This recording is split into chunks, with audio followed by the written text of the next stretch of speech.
Hey guys, this is a lecture on Stephanie Erickson, the ways we lie. It's supposed to be as an example for you to get you to have an idea as to what I'm looking for in your paper. Um, the overall theme, I mean, don't listen to this lecture unless you've already read it once or twice and you know what it's about. The overall theme that I'm choosing for it, because it's relatively easy to guess, is lying. No matter where you are in the world, everyone deals with lying. It's a human nature kind of thing. So Stephanie Erickson's major theme is lying, and now what I have to do is break that down into three aspects. What are the three major things that she's trying to tell us about lying through that essay? So as you can see, she's really organized, and she has broken down the points that she wants to make into separate lies. Now, if you decide for one reason or another to try and make your aspects lying is omission, lying and going by what she has put as headers in her essay, you're going to have problems.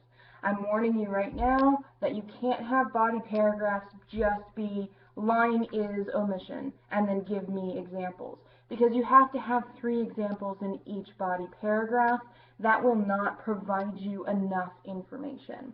Now, if you were, on the other hand, going to expand that a little bit and say lying can be good and lying can be bad, you can have multiple examples in a paragraph from multiple different areas in her essay where she talks about it. You know, omission can be good and bad. Out and out lies can be good and bad.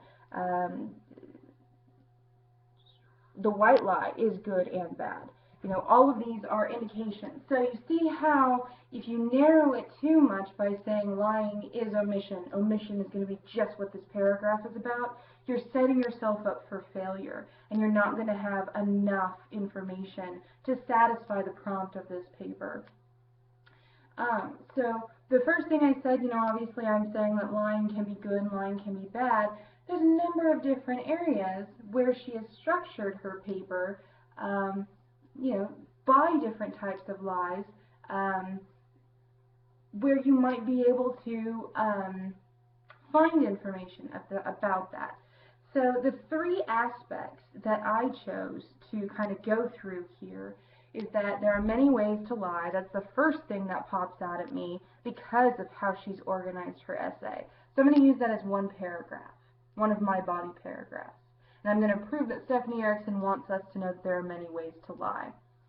Now I've got multiple areas to choose from in order to prove that point that Stephanie Erickson had in mind. If I want to say there are many ways to lie, just pull from the headings. There's omission, which means this. There's out and out lies, which means this. There's white lies. There's facades. There's all of these different kinds of lies that I could choose from in order to define and to prove that that is what Stephanie Erickson had in mind. That's a good way to go about it. The second aspect that I wanted to probably go through would have probably been that there are good ways to lie. Lying can be good. And then I'd go in different areas like omission, look for the good that comes from omission. Does she say what good can happen when you're omitting material? Does she say what, you know, good thing can happen in facades? Does she say what good thing can happen in out and out lies? And then you need three of those examples in that body paragraph for that section to prove that Stephanie Erickson had that in mind when she was talking about that. There are many good ways to lie. There are also, which will be my third aspect, lying can be really bad. She goes into something that we talk about all the time. It's like a white lie. Everybody uses a white lie, and it seems pretty good. It seems pretty innocuous. Nobody's going to have any problems. Nobody's going to get hurt from it until she tells you about the Vietnam vet and how a seeming white lie has actually destroyed a family and kept them from moving on from where they needed to go. The Vietnam vet saw his his friend die, knows that he's killed in action, but lists him as missing in action so that the parents can continue to get money from the government.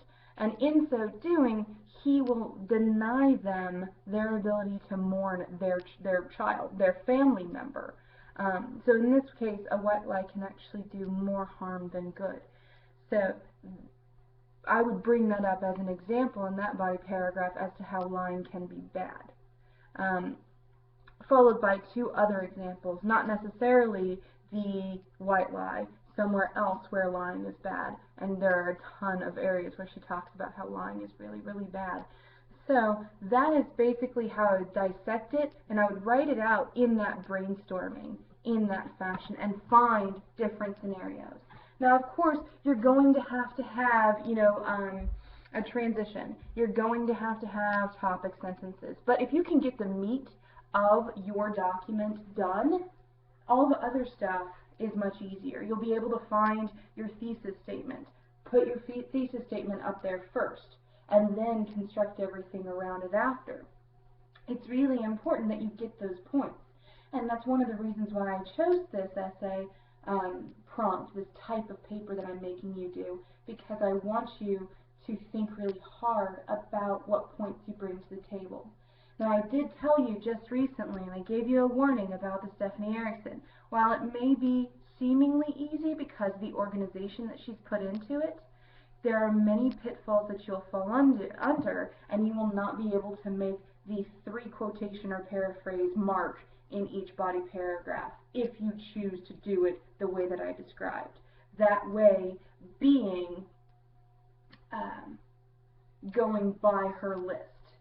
So the 3 supports in my thesis are going to be omission, out and out lies, and delusion, or something like that. You can't do it that way. You can't. It's not going to work out for you. But if you do it the way that I told you to, it might be a little bit easier for you. Now, I'm not going to give you all the examples. I'm not going to write this paper for you, but I'm going to give you the tools that are necessary. And, you know, this little lecture about Stephanie Ericcson, I hope helped you. Your message board question for this unit will be a hard one because the next one that you do after Stephanie Ericcson is Plato's Allegory the Cave, which is by far one of the most difficult for our students to understand. It's a little bit more philosophical. It's not dealing with specifics. Let me think. Anything else? That's it. If you need any help, like I said, I'm going to be out of pocket this weekend. I will try as hard as I can through my phone to help you, but I can't guarantee very much because my phone has become a piece of crap. So it's not being very good to me lately. So make sure that you look at the homework schedule for this unit to make sure that you have everything down. Please make sure that you have your peer review and your rough draft turned in on time, or you won't receive credit for anything else that you do for the peer review. Must have your rough draft in. Okay? Thank you guys, and I'll see you later.